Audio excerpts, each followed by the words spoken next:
We ran out of tape there, guys. So that was it, actually. There was only one more thing to read when it ran out. And that was March 24th, 2009. The Mint suspended sale of 1 ounce gold eagle coins. Inventory depleted. Bankruptcies jumped to the highest level in 4 years. And some info there. Bankruptcy filings rose 33%. Anyways, now let's get to the commentary on this. Let's talk about it. So I just got done reading you guys. I know it took forever. I hope a couple of you had the attention span to stay with me on it. Because I think it's important. And relevant to what we're going to talk about now.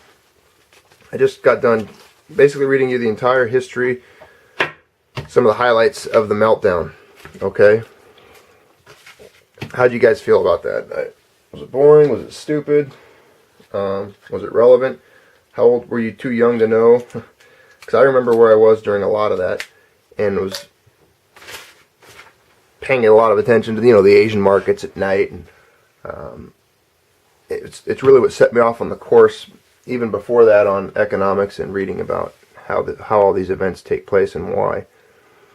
But a lot of us remember where we were and kind of remember maybe our mindset at the time. And it might have changed the way we do things and operate forever in our personal finances, etc. I think, as the saying goes, it's important to study history so we don't repeat it, right? This is now ingrained and etched into the tablet or the stone of history. These events took place. We can't go back and change them or erase them. Facts are facts. Data is data. A lot of shady stuff went down. We know that. There was a lot of, I would say, criminal activity, I would imagine. A lot of global theft. No one's gone to jail yet for it, really. Not Bernie Madoff, but that was about it. But I think it's important to not only realize that this happened in the way it happened, but that it could happen again. We discussed today what's going on in Cyprus with the EU. Let's look at the numbers today. We just read this. We looked at gold prices hitting $1,000 an ounce, right?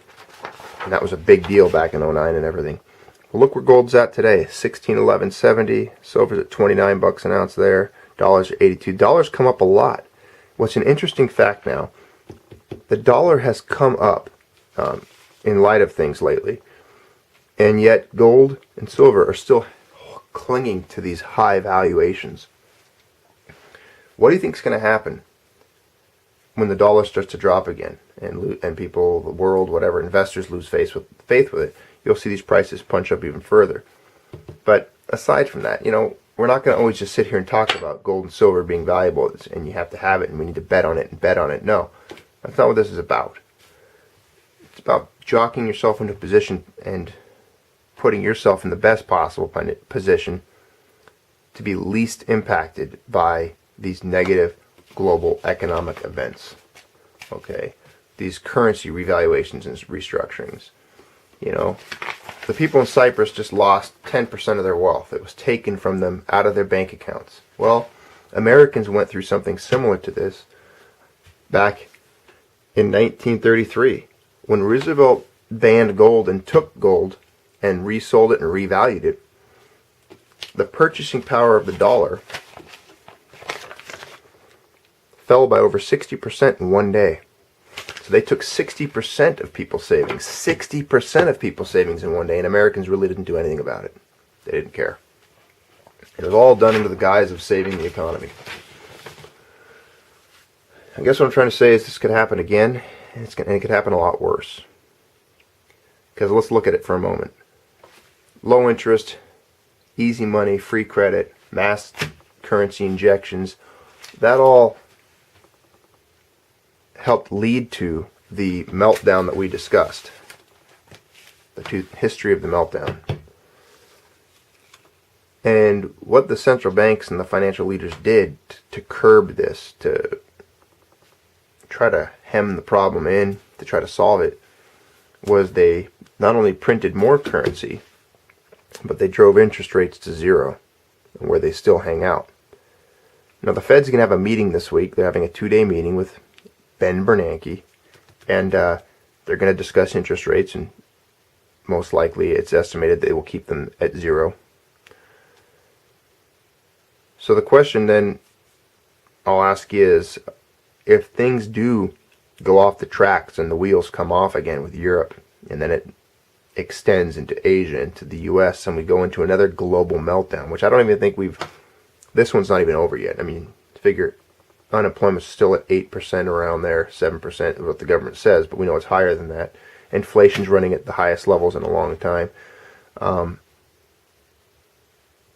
If we go into phase 2 of this meltdown, or start the bailout bubble, they call it, or Peter Schiff terms the bailout bubble, once it pops and bursts, they don't have any safety stops or safety measures like they did with this one to pull again.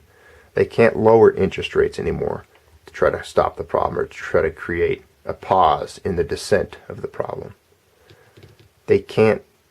What are they going to do? Print off more money? Give away more free money and force us all to be like Zimbabwe, where we have $100 trillion notes?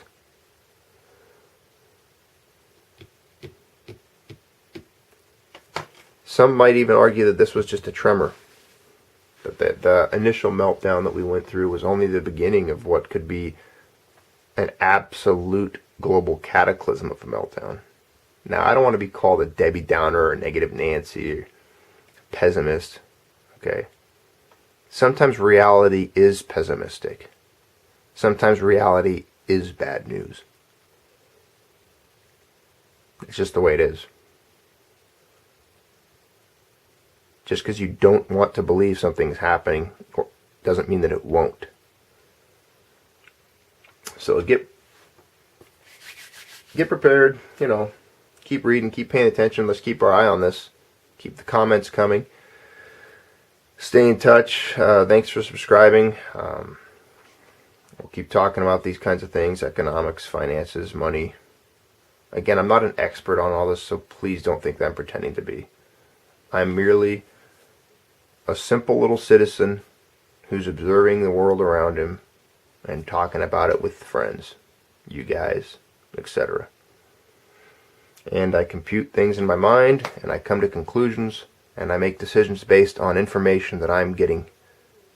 And based on the information that I'm getting and the observations that I'm making in this world, my conclusion, personally, my personal conclusion, is to exchange as much of this as I possibly can for this. Silver and gold. Because this is real, and they can't print it, and they can't take it. They can't bust into your vault, or go dig up wherever you buried it, or wherever you keep your metals, safety deposit box or whatever, which, it's been argued they can come get it there. So you might want to evaluate there's some private security companies that will house things like that, and they'll guard it under lock and key and gun. So you evaluate some of those measures, and keep this stuff safe. They can't take 10% of it. So keep your wealth safe. You worked hard for it, and you deserve to have it in your ripe old age, and to be able to pass it on to your children and their children. Thanks again. Appreciate it. Stick around for more. Hopefully we don't have to report any more bad news. Maybe things will get better tonight. Who knows? See ya.